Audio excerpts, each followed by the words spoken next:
శ్రీ సత్యసాయి జిల్లా టీడీపీ అధ్యక్షుడిగా బాధ్యతలు చేపట్టిన తర్వాత ఎంఎస్ రాజు మొదటిసారిగా మడకశిర పర్యటనకు విచ్చేశారు. పట్టణంలోని అంబేద్కర్ విగ్రహానికి పూలమాల వేసి నివాళులర్పించారు. అనంతరం భారీ కాన్వాయ్తో మడకశిరలోనికి ప్రవేశించారు. ఈ సందర్భంగా టీడీపీ శ్రేణులు, అభిమానులు ఆయనకు ఘన స్వాగతం పలికారు.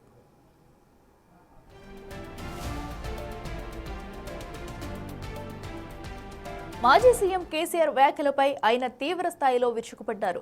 2 ఏళ్ల పాటు ఫామ్ హౌస్ కి పరిమితమైన కేసీఆర్ ఇప్పుడు బయటకు వచ్చి చంద్రబాబును విమర్శించడం హాస్యాస్పదమని అన్నారు. చంద్రబాబు పేరు ఎత్తకుండా తెలుగు రాష్ట్రాల్లో ఎవరూ రాజకీయం చేయలేరని, ఉమ్మడి రాష్ట్ర అభివృద్ధిపై చంద్రబాబు చెరగిన ముద్ర వేశారని కొనియాడారు. కేవలం తన రాజకీయ పబ్బం గడుపుకోవడానికి కేసీఆర్ అడ్డగోలు విమర్శలు చేస్తున్నారని అంటున్న ఎంఎస్ రాజుతో మా ప్రతినిధి యోగానంద ఫేస్ టు ఫేస్. అధ్యక్షునిగా టీడీపీ అధ్యక్షునిగా ఎంఎస్ రాజు ఎన్నికైన తర్వాత మొదటిసారిగా కూడా మడకశిర నియోజకవర్గ ఎంట్రీ ఉన్నారు. భారీ ర్యాలీతో కూడా ఇవాళ తమ సొంత నియోజకవర్గ ఎంట్రీ ఉన్నారు. ప్రస్తుతం మనతో మాట్లాడేందుకు ఎంఎస్ రాజు గారు. సార్, ఏం చెప్తారు? టీడీపీ సత్యసాయి జిల్లా అధ్యక్షుడు, TDP board member, Madakasira MLA, TDP రాష్ట్ర జిల్లా అధ్యక్షులు, ఏం చెప్తారు దీని గురించి?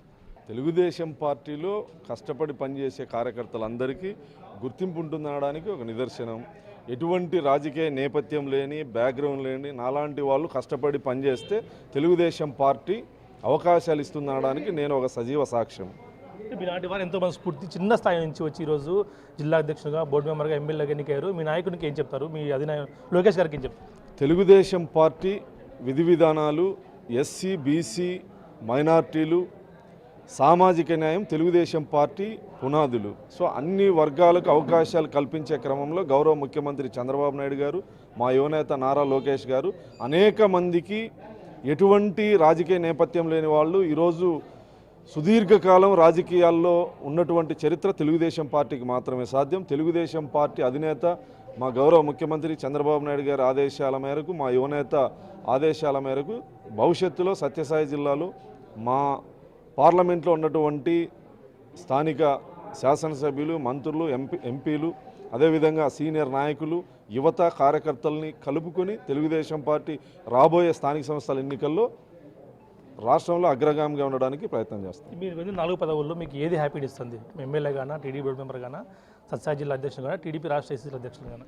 తెలుగుదేశం పార్టీ కార్యకర్త, తెలుగుదేశం పార్టీ అభిమాని, తెలుగుదేశం పార్టీ కుటుంబ సభ్యుడు, వీటికి మించిన ఆనందం ఎక్కడా ఉండదు. చంద్రబాబు నాయుడు గారిని నేను చిన్నప్పటి నుంచి అభిమానించి తెలుగుదేశం పార్టీ పట్ల నాకున్న అభిమానం ఈరోజు తెలుగుదేశం పార్టీలో నేను చంద్రబాబు గారు ఉన్నటువంటి అసెంబ్లీలో ఉండడం, అదేవిధంగా ఆయన నాయకత్వంలో పనిచేయడం, లోకేష్ గారి పాదయాత్రలో కానీ 5 సంవత్సరాల ప్రతిపక్షంలో కానీ ఆయన మార్గనిర్దేశాలతో పనిచేయడం, ఇవన్నీ నాకు ఆనందాన్ని ఇస్తాయి.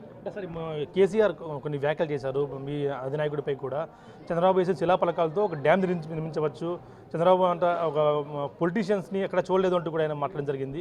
ఇప్పుడు టీడీపీ నాయకునికి ఏం చెప్తారు సార్? 100% చంద్రబాబు నాయుడు గారు లాంటి నాయకుడిని భారతదేశంలో ఎక్కడ చూసిండ్రు. ఎందుకంటే సుదీర్ఘకాలం దాదాపు 40-45 సంవత్సరాల రాజకీయ ప్రస్థానంలో ప్రతిపక్ష నేతగా, ఉమ్మడి రాష్ట్ర ముఖ్యమంత్రిగా ఇంతకాలం లైవ్లో ఇమేజ్తో ఉన్నటువంటి నాయకుడిని భారతదేశంలో ఎక్కడ చూసిండం. కేసీఆర్ గారు దాదాపు ఇప్పటికీ 2 సంవత్సరాలు అవుతుంది. ఓటమి చెందిన తర్వాత ఫామ్ హౌస్కే పరిమితం అయిపోయాడు.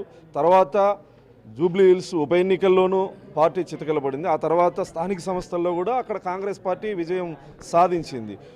ఎవ్వరు అవునన్నా కాదన్నా తెలుగు రాష్ట్రాల్లో చంద్రబాబు నాయుడు నామస్మరణ లేకుండా రాజకీయాలు లేవు. కేసీఆర్ గారు తెలుగుదేశం పార్టీని తెలంగాణలో ఎంత తెలుగుదేశం పార్టీ నాయకుల్ని చేర్చుకొని తెలుగుదేశం పార్టీ ఉనికి లేకుండా చేయాలని చూసినా తెలుగుదేశం పార్టీ అక్కడ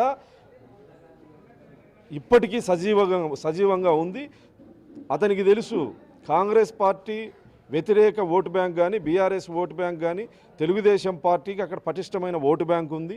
ఎప్పటికైనా తెలుగుదేశం పార్టీ అక్కడ అధికారంలోకి రాబోతుంది. అది కూటమి వలన, ఇంకోటి వలన. చంద్రబాబు గారి వ్యూహాలు తెలుసు, చంద్రబాబు గారి దగ్గర పనిచేశారు కాబట్టి చంద్రబాబు గారి సత్తా ఏంటో అతనికి తెలుసు. ఎలాంటి క్లిష్ట పరిస్థితులనైనా ఎదుర్కొనే సమర్థవంతమైనటువంటి నాయకుడు. కాబట్టి కేసీఆర్కి భయం ఉండడంలో తప్పు లేదు. కేసీఆర్ గారు అనేక సందర్భాల్లో చంద్రబాబు నాయుడు గారి గురించి చెప్పడం జరిగింది. అనేక సందర్భాల్లో ఈరోజు హైదరాబాదు, తెలంగాణ రాష్ట్రం, ఉమ్మడి రాష్ట్రం, ఆర్థిక అభివృద్ధి ఇదంతా చంద్రబాబు నాయుడు గారి వల్లే సాధ్యం. రాజశేఖర రెడ్డి ఆ ఫలాలను ఎంజాయ్ చేస్తానని మాట్లాడిన వ్యక్తి కేసీఆర్ గారే.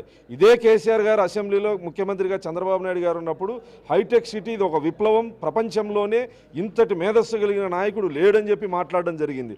ఆ రోజు అసెంబ్లీలో కేసీఆర్ ఎటువంటి తాగి లేడు కాబట్టి వాస్తవాలు మాట్లాడాడు. ఫామ్ హౌస్ నుంచి వచ్చి ప్రెస్ మీట్ పెట్టినాడు కాబట్టి అతను ఏ బ్రాండ్ తాగినాడు మీరు అక్కడ పోయి అడిగితే తెలుస్తుంది. ఎందుకు అదే పనిగా బాబు గారి పేరు తీసుకురావడం ఎందుకు? నేను చెప్పాను కదా, తెలుగు రాష్ట్రాల్లో చంద్రబాబు గారి నామస్మరణ లేకుండా రాజకీయాలు అనేటివి ఇప్పుడు ఉండవు, భవిష్యత్తులో ఉండవు, ఎప్పటికీ ఉండవు.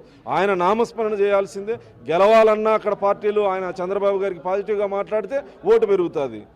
సో ఆ పాజిటివ్ ఓటుని ఇంకా చంద్రబాబు గారిని బూసి చేపించి తెలంగాణలో రాజకీయ పబ్బం గడుపుకోవాలి ఇప్పటికి కూడా అనుకునే కేసీఆర్ లాంటి వాళ్ళు చంద్రబాబు గారి గురించి మాట్లాడాల్సిందే. చంద్రబాబు నామస్మరణ లేకుండా ఈరోజు కేసీఆర్ అయినా రేవంత్ రెడ్డి గారైనా అదేవిధంగా అక్కడ ఉన్నటువంటి బీఆర్ఎస్లో మంత్రులుగా పనిచేసిన వాళ్ళైనా, ఎమ్మెల్యేలుగా పనిచేసిన వాళ్ళైనా, ఇప్పుడు కాంగ్రెస్లో ఉన్నటువంటి మంత్రులుగా ఉన్న వాళ్ళైనా, ఎమ్మెల్యేలైనా, ముఖ్యమంత్రి అయినా తెలుగుదేశం యూనివర్సిటీ నుంచి చంద్రబాబు దగ్గర క్లాసులు చెప్పించుకున్న వాళ్ళు కాబట్టి ఆయన నామస్మరణ ఖచ్చితంగా చేయాల్సిందే. చూసినా ఖచ్చితంగా టీడీపీ ఉన్నంత వరకు తెలుగు జాతిలో టీడీపీ ఉంటుంది.